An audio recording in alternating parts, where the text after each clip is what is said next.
Right then, this is a quick walk around video for a Honda CR-V 2-litre SR.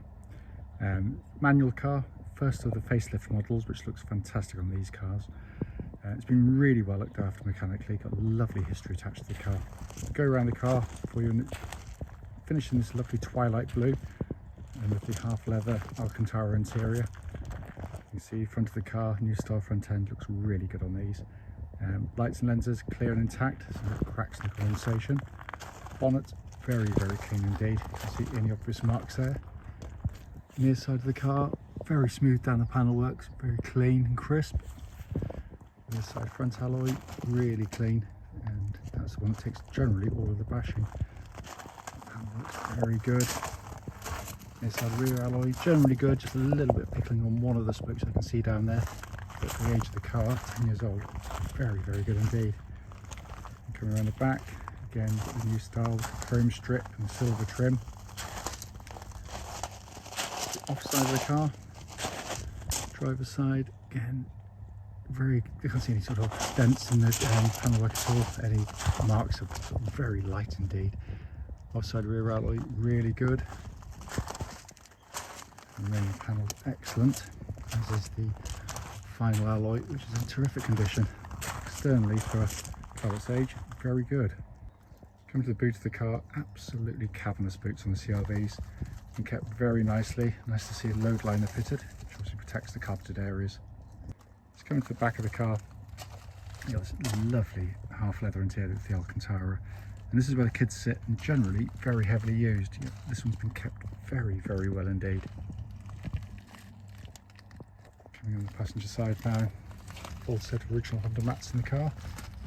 Passenger seats again, very nice condition. Finally coming on the driver's door card, again really nice, same with the footwell areas. Driver's seat for the car of its age with just a bit of wear as you slide in and out, but again much better than you'd normally see. So we're inside the car now, engine's running so the dash is illuminated as always. The dashboard in lovely condition again. Sat nav you can see working exactly as it should. So first got that lovely clear parking camera, and that complements the front and rear parking sensors. And coming down the dashboard, kept very nicely. Hopefully you can see there, 54,969 miles. Engine's running and there are no warning lights on the dashboard at all. Finally, just to show you, owner's manual pack and locking on that key, all here and present with the car. Right then, this is a quick road test video. This is for a Honda CR-V 2-litre SR. Car's registered LG65UJJ, and mileage at the start of the road test is 54,962. The reason we do these videos, as I say in each and every one, is just to ensure that if anyone's online looking at the car, they get to see that very car in operation. The reason we feel it's important is simply because, like lots and lots of people, we've been to see cars which have looked absolutely fine in a photograph or description, but only to get there and find out that there's actually an obvious fault that shows up immediately when you drive the car, and that can be hugely frustrating, of course, if you've driven any kind of distance to go and see a car. Also done on these very quiet country roads in this beautiful part of Gloucestershire. Even on a misty, drizzly day like today, it's lovely.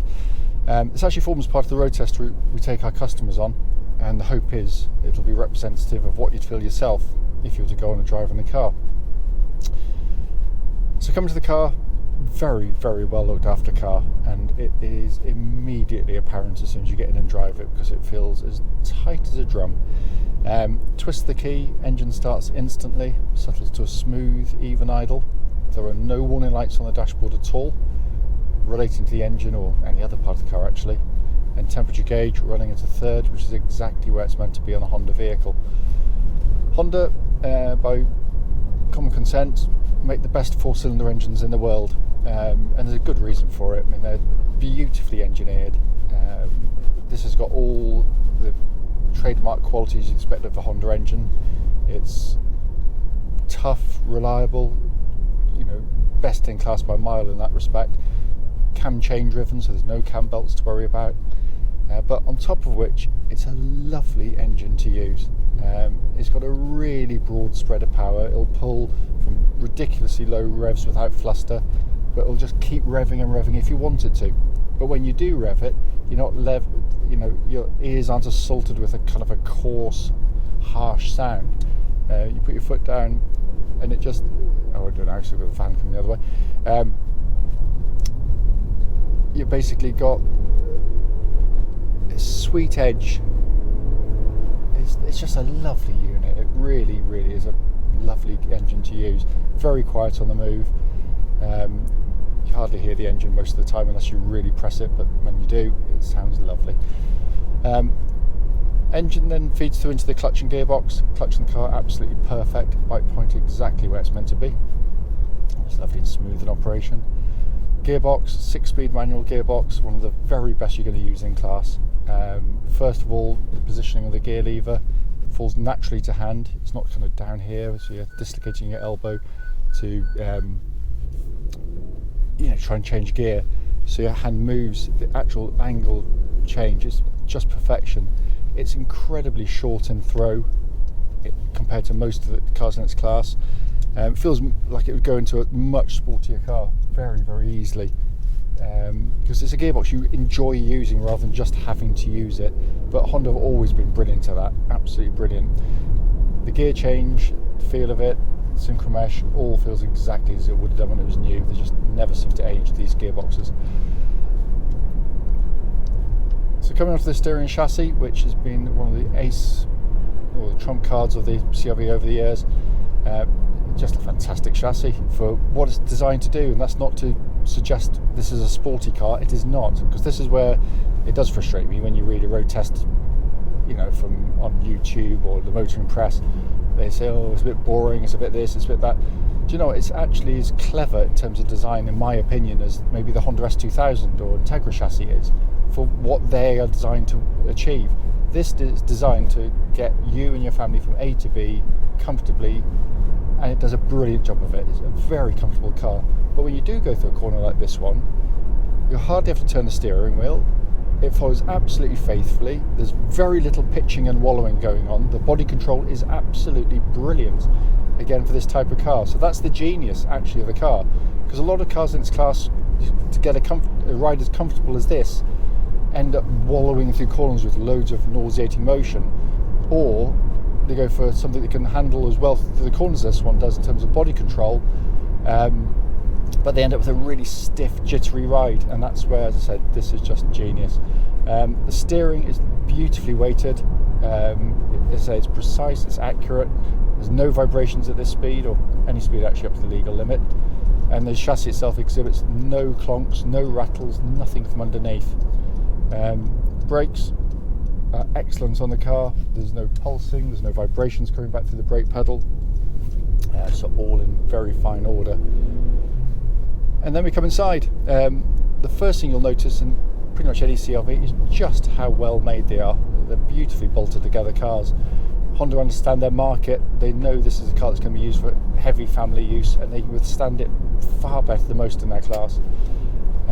It's also a really lovely place to sit. Great driving position, lovely comfortable seats, brilliant visibility all around. That's the first thing everyone notices. You just get in, you can see, you feel completely in control of the car. Huge wing mirrors either side help with that in terms of your visibility, and a very low dash line as well. The dash itself is very highly equipped, but as I always say, it's one of the dashboards in driving environments where a couple of days in the car and you've pretty much mastered it. It's very simple and easy to sort of come to terms with. Sat nav system, Garmin based. Most people use Garmin over the years. Really easy to use. Down below that, you've got a dual zone climate control system, so you can have different temperatures on either side, and that pumps out lovely cold air, by the way, because we've already checked it.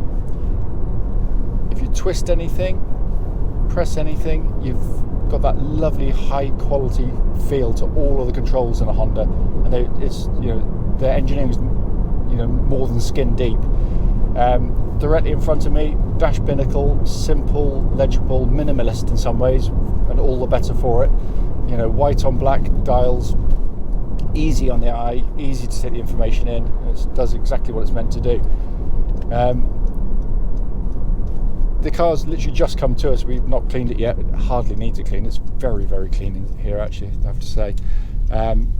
This is a four-wheel drive version of the CR-V, albeit you don't do anything. There's no buttons to press, no levers to pull, nothing at all, because Honda worked out donkey's years ago, back in the late 80s actually, that there's no need to have, you know, most people drive rather as I am right now, where you don't need four-wheel drive on. So basically it runs in two-wheel drive, front-wheel drive, the most efficient way to pull a car along pretty much the whole time. Should it need to go into four-wheel drive, it'll do so via the traction control system of the car, which reacts much more quickly than you can, and it seamlessly brings in the rear wheels to give you four-wheel drive and disengages it when it no longer needs it. The advantages of the system are fairly obvious. You're going to get through your tyres less quickly, you'll use less fuel, and it puts a far less mechanical stress through the vehicle. These are brilliant high quality SUVs, very sought after second hand. They've always sold well for us, and it's easy to see why. I can't fault the car at all.